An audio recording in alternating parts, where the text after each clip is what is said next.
স্ক্রিনে যে মেয়েটাকে দেখছেন, আমি ওকে কেন স্ক্রিনে উঠালাম জানেন? আমি সঠিক ওর নামটা পুরোপুরি জানি না। সম্ভবত সে এনসিপির কোনো একটা শীর্ষস্থানীয় একটা পদে আছে, জানি এটা। তো ওকে স্ক্রিনে উঠানোর একটা কারণ হচ্ছে এটা, গত কয়েকদিন আগে একটা ভিডিও দেখলাম।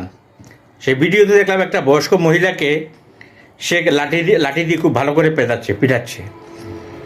তো গতকালকে একটা নিউজও দেখলাম, সে নাকি মহিলা হোস্টেল থেকে তার মৃতদেহ উদ্ধার করছে আইন শৃঙ্খলা রক্ষা করে বাইরে। আমি একটা কথা বলবো, আসলে উদ্দেশ্যে একটা কথা বলতেছি। এটা কথা আছে, কিন্তু আল্লাহর মায়ের কিন্তু দুনিয়ার বাইর। এখানে রাজনীতির কোনো কথা না ভাই।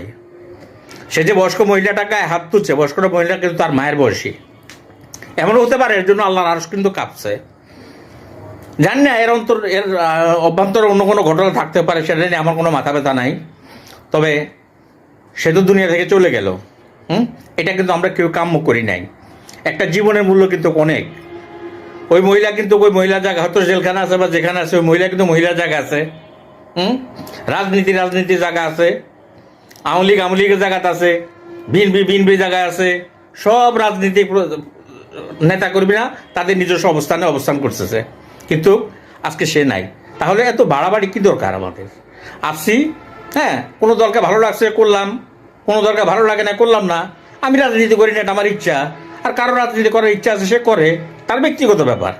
এ নিয়ে তো এত বেশি বাড়াবাড়ি করাটা আসলে আমাদের সমীচীন না। আমরা তো এই প্রজন্মের না, আমরা তো আসলে এই প্রজন্মকে ছেড়ে আমরা আরো উপরে ধাপে উঠে গেছি। এই প্রজন্মে যারা আছে তাদের প্রতি আমার একটা মেসেজ থাকবে, সবকিছু যেমন শুরু আছে তেমনি সবকিছুর কিন্তু শেষ আছে। একটা কথা মনে রাখবেন, আপনি যতটুকু করবেন, আপনি এই দুনিয়াতে কিন্তু তার প্রাপ্য ফলাফলটা আপনি নিয়ে যাবেন।